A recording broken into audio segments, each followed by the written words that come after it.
one very well, don't worry. Do another one. If you start doing well on one and you don't do well, don't worry. Just pick up and try again. Does that make sense?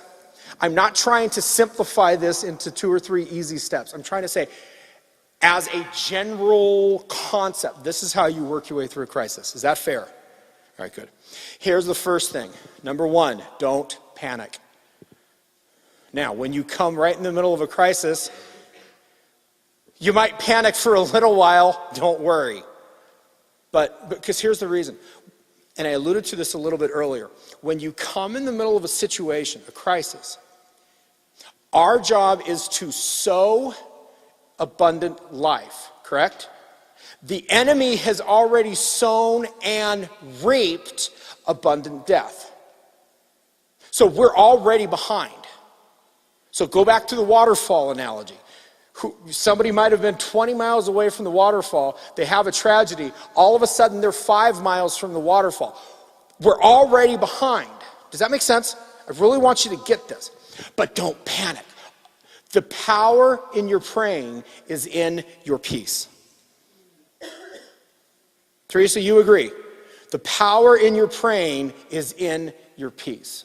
Now, that doesn't mean you don't pray the most prayed prayer of all time. Oh God, oh God, oh God, oh God. All right?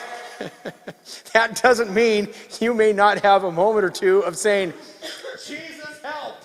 Okay, again, the amount of peace you release when you're praying for someone is what makes the difference. Have you ever been in a situation and you heard somebody pray, "Oh Lord, thou art so big, thou art so abundantly huge, we prithee thou unto forthwith our..." And it's wonderfully scripted and it sounds beautiful, and you just go, was he talking to God or was he talking to other people? Does anybody know what that's like? And you just wonder, and have you ever heard your grandma say, Jesus, and you feel the whole walls shake? Here's what happened. Your grandma released life. Your grandma released peace. The other person said some very nice religious sounding words. Does that make sense? I used to use the analogy.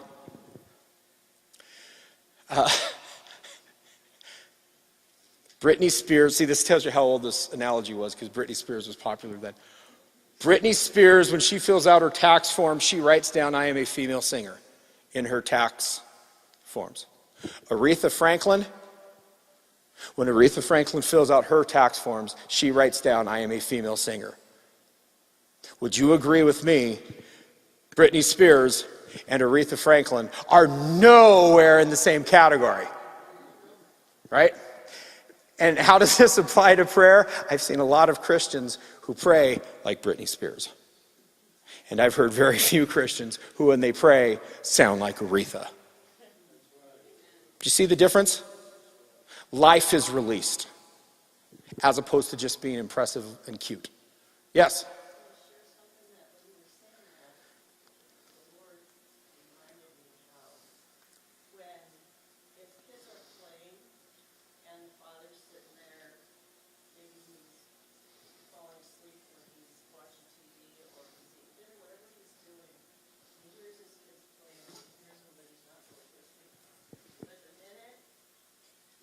Yes. Yes. Yes. Yes. Yes. That is absolutely. Yes.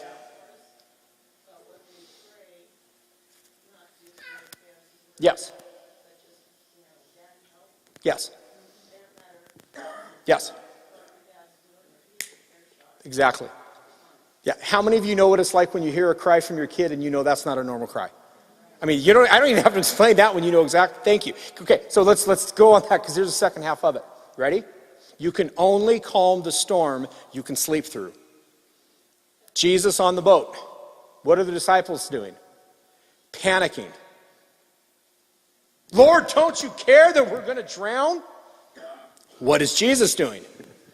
Sleeping. Okay? You can only calm the storm you can sleep through. Because you have to live in a manner where your spirit is above what's going on in your circumstances. Now, does this mean you're never going to have moments of fear? Does this mean you're never going to have moments of panic? Of course not. But the point is, you need to move yourself in the direction of peace. Does that make sense? And let me just clarify one thing really quick. If you're wrestling with anger at God, there is a movement in Christianity that just likes to say, go ahead and be angry at God because he can take it. And that's true. But friends, you've got to get out of that as quickly as you can. You cannot simultaneously have a fist to heaven and an open hand. All right? Might you wrestle with it? Yes. But there's a difference between wrestling with something and living in something. Right? All right. So you have to, oh geez, why did I write this in such small handwriting? Come back here. Come back here. That's my son who's going to have a very long walk home. All right, here's the second thing. Number 2, you have to fight the battle of your brain. You have to fight the battle of your brain. And do you notice the important verb? Fight. You'll have moments of doubt, you'll have moments of fear, but there's a difference between a moment and a fight. So here's how you fight the battle. Number 1, every morning, and this is the first thing I told my sister, it's the first thing I told my dad, find your song. Okay? Find your song. The song we just sang, the new one, God of Angel Armies, that is the song that came on my little prayer list the moment I left my family on Christmas to go back and see Tommy. That was the song that came on. Do you think that's the song that you need to have going through your brain when you're standing in the trauma ICU? Nothing formed against me will stand. I know who goes before me. I know who stands beside. Do I have little bits of panic? Sure. But when you have that coursing through your brain, panic loses. Now, closely associated with find your song, find your promise, find your scripture. Don't let your brain idly spin, okay? Let the fear kick you back to the fight. Anybody remember playing pinball? Since I was a young boy, I played the silver ball, right? A few of you got that. Did you get that? Good. Pinball wizard. All right. Love it. And I got to say, Elton's cover of it, I think, was almost better than the original, but I'll stop there. You remember the bumpers and you remember the flippers on the side? Every time the ball was going to go down the hole, you flip it and you kick it back in the brain. Let your fear kick you back into the fight. So when your brain is starting to go sideways, when you're starting to panic, when you're starting to get worried, just imagine oh Lord, if I started thinking, oh my gosh, what if this happens to Tommy? What if this happens to Tommy? And the ball comes down the middle, it snaps it back in the middle, and I go, no weapon formed against Tommy will stand. Do you see how that happens? The fear is still going to kick around, but you let it propel you back into the fight. So the thing I've been saying over and over and over and over and over and over and over and over and over and over is, by his stripes, Tommy is healed. By his stripes, Tommy is healed. And it's just constantly kicking through my brain. When you're praying, it's not about the words. It's about what you believe when you're saying the words. And you just keep saying them over and over and over and over because you're agreeing with Jesus. Does that make sense? Teresa, do you want to throw some out? Something that's really helping me change my prayer time is that I've realized that fear is actually a fuel. Yes, that is awesome. Fear is a fuel for the enemy. Yes. Yes. And what you want to do is you want to use your fear to fuel your faith.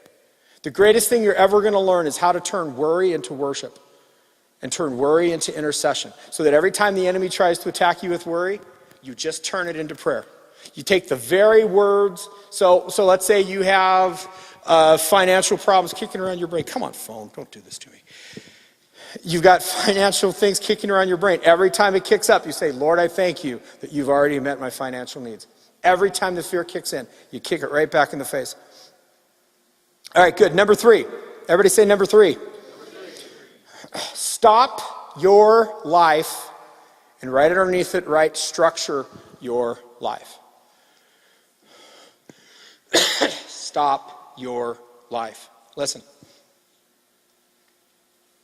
Can you pray silently in your brain? Of course you can. But I honestly believe that is closer to meditation than it is intercession. Intercession starts when your world stops. Intercession starts when your world stops. I cannot intercede for you while I'm watching Grey's Anatomy. I can meditate. I can think, Lord, move in their situation. But who the heck are we kidding? If I'm in the middle of a fight and I'm watching a spiritual fight, if I'm in the middle of a spiritual fight and I'm watching more ESPN than I am praying, right? Who am I saying by my time I'm trusting in? I'm trusting in something mindless.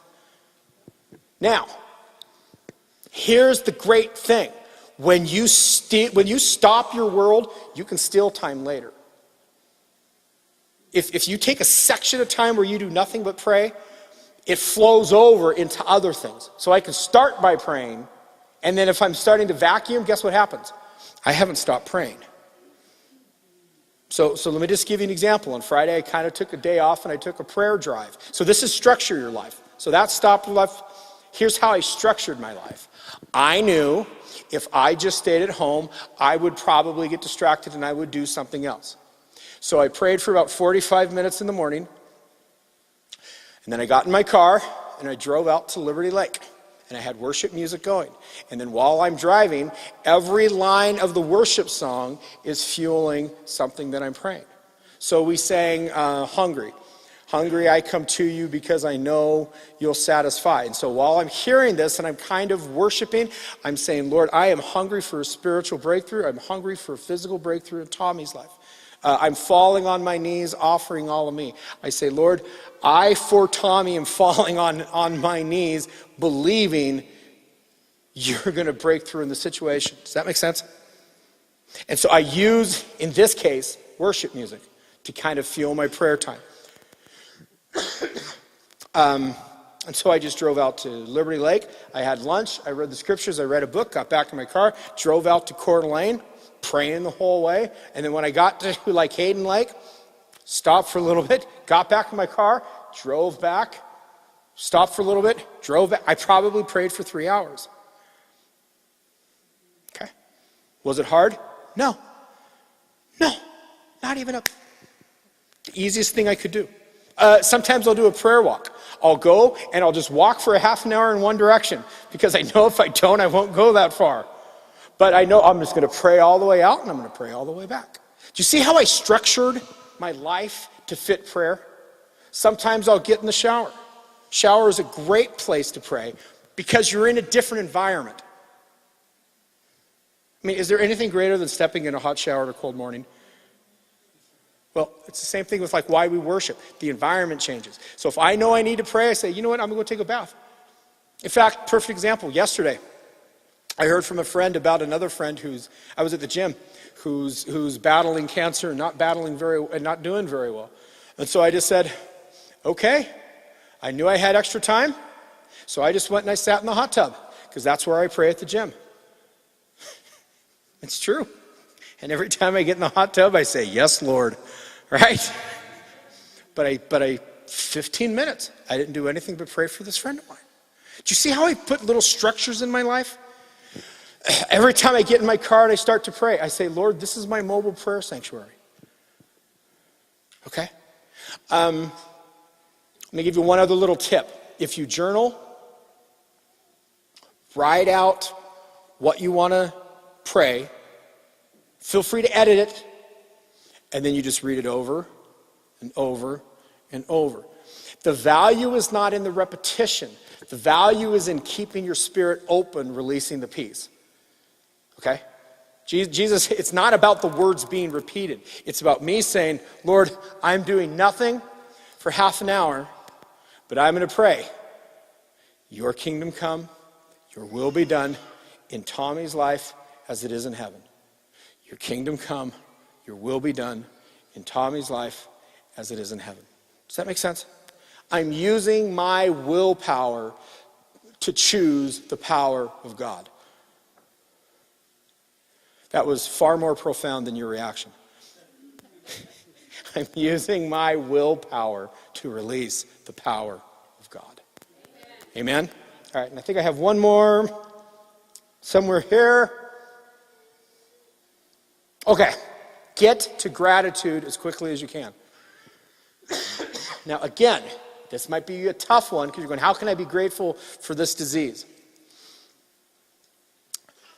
You're not grateful for the disease. You're grateful for the love of God. You're grateful for the power of God. The disease is just one more example to show it. Do you want to know what it feels like to break the enemy's neck underneath your feet? It feels like gratitude. It drives him crazy when you still have gratitude in the midst of everything going sideways in your life. Completely drives him nuts. Because why did he get kicked out of heaven? Because he wanted to be worshiped. And so when he messes with your life, he's trying to stop your worship. Because if he stops your faith, if he stops your worship, he's completely stopped your faith. And if he stopped your faith, he stopped you. Because without faith, it is impossible to please God. The devil is not going after your home. He's not going after your marriage. He's not going after your finances. He's going after your faith. Because once he gets to your faith, he gets everything else.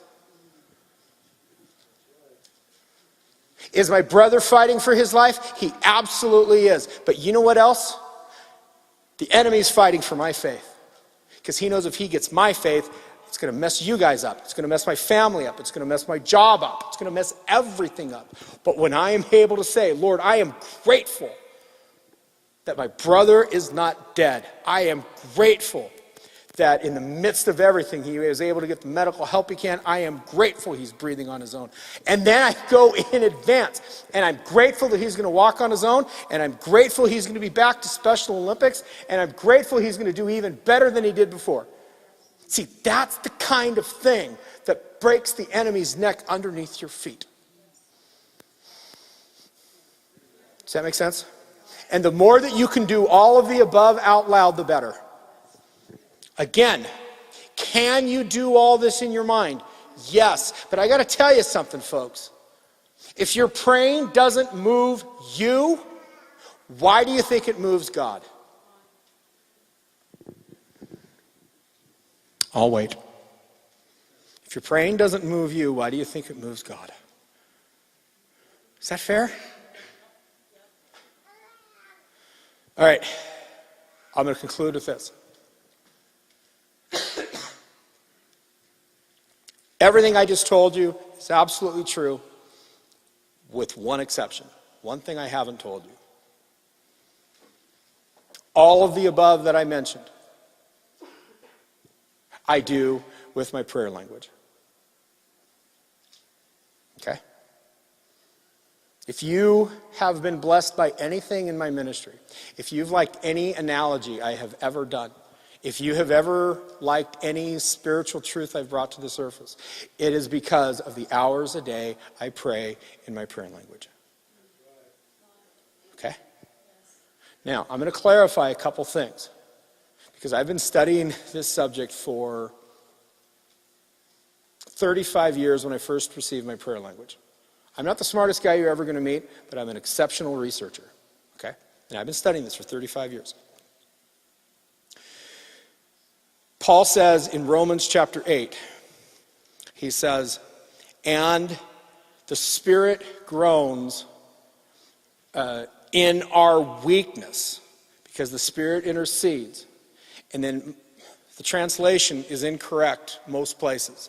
And I'm not It's absolutely incorrect. New American Standard says, with groanings too deep for words, or that's the one you hear. It's not too deep for words. There's a perfectly good Greek word for that. Peter uses it. It should be ununderstandable. And in the same way, the Spirit intercedes for us with groanings that are ununderstandable. And the Spirit prays the perfect will of God. When you pray in your prayer language, you're praying the perfect will of God. You don't have to know right or wrong, you just keep praying. Okay? And let me give you this last part of it. Do you know what the very next verse is? And we know God causes all things to work together for those who love God and are called according to his purpose. Did you know that? The most important promise this side of heaven, God causes all things to work together for good, comes right after Paul says that the Spirit intercedes for us with ununderstandable groanings. Paul says, I speak in tongues more than all of you. And he's talking to a group of people who worship speaking in tongues or using their prayer language. And he says he does it more than anybody. Okay? Friends, when you are in your prayer language, hey, Amy, I think you got a visitor. All right, good. He's okay? All right. When you're in your prayer language, you're praying the perfect will of God. You're releasing the will of God to work in ways that our mind would normally stop. Does that make sense? Okay, let me just clarify one other thing. People have mistaught about prayer languages for decades. How do I know that? I've heard it all. And I want to clarify something. Where the Pentecostal church has really missed it is they think a prayer language is something exciting and it's something that is very adrenaline driven. It's the absolute opposite. It's not about a building up, it's about a dialing down and a focusing down. When I got the phone call that my favorite girl in youth group was being touched inappropriately by her father, and I had to go to his house to get him out of the house before CPS got there. Do you think I was very excited? No. And I was in my prayer language the whole time. When I got the call about Tommy, I was in my prayer language the entire time. When I drove out to Coeur d'Alene and back doing my prayer drive for 3 hours, I was in my prayer language the whole time. Praying in a prayer language is like running downhill. All right? But here's the part they missed. Because they try to make it a big, exciting thing, people are looking for the wrong physiological response. Watch this. How many of you here can exhale? Let's hear you. All right, you're halfway there. In the Hebrew, the word for breath is spirit. Spirit is the same. Okay? Now, how many of you can let your tongue hit your air? Was that hard? Did that seem ecstatic? No, that's what it feels like. If you can breathe out and you can let your tongue hit the air, you're 90% there. But the last part, the last 10% is the most important. You have to have the faith that what you're doing is you are releasing the Spirit into the situation. Okay? That's what the prayer language is. Bringing the absolute best of God's will into a situation where you don't even know what the best is. And friends, I do this for hours at a time. I don't pray for people in a big emotional thing anymore. I say, go get in your shower and start worshiping God. Go get in your car and start worshiping God. And let as you're exhaling, as you're letting your tongue hit the air, syllables are going to form. And that becomes the Spirit praying as he gives utterance. And you know what happens? You get built up. Peace gets released. The will of God gets released. I hear people talking about, well, I just don't want to. And it's like, how can you not want to engage in something where the perfect will of God is being prayed and you're getting stronger? Say, well, no, I'm fine with God's will not being done, and I'm fine being weak. Okay, it's not like you still can't bring the power of God into it. But this is one other facet that you can control to bring the power of God into your world. Is that fair? Anybody have questions about that? My entire spiritual life is built around my prayer language.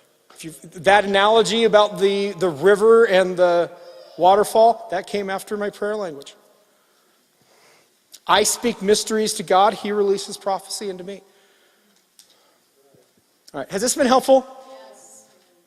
Because Jesus, we just, in your name, we come to you knowing that there are plenty of crises that we have to deal with. But Lord, we are determined to pastor our shipwreck. And we're going where you're sending us, and if there's a shipwreck, praise God, we're going to be the pastor. And we're going to get people where they need to go by your grace. So Jesus, in your name, go with us today. And everybody said? Amen. So, can you give me 5 or 6 minutes to help us take the bulbs down from the tree? Yes? Awesome. Thank you very much. And we got the tubs back here. And then Chris will take care of the tree, and then we'll get rolling. Oh, wait. Everybody have a seat. I forgot. Dawa, come here. Wait, Joe, wait. Dawa's got to say something really quick. Everybody say hi, Dawa. If you haven't met Dawa before, he's the pastor of the Bhutanese church, and he wanted to say a special New Year's thank you. Good to see you. And he just got married, huh? Thank you. All right. Hi, everyone. So you know that my name is Dawa. So the reason for to be here is because that some of you might not know that we the Bhutanese community has been meeting in this building right after you guys are done with the Sunday service. And we all, the church, are really thankful for trusting us and letting us to do our service in this building. And thank you so much, Pastor Son, and then the church board, and all of you guys. And the other reason I'm here for is ever since I and our church heard about the remodeling of this church, the Lord spoke in my heart that we should do something. And then we had a leadership meeting last week, and then I told them about it, and then we all agreed that we should help at least something for the remodeling of this church. So we have come in the conclusion that we are planning to, we have decided to give a small token of love for the remodeling of this church as a gift. So we have, it might not help to do everything, but something is better than nothing. So would like to help. That is awesome. Praise God. Yeah. Thank you, brother. Thank you so much. All right. I want you to close us in prayer. And I want you to pray.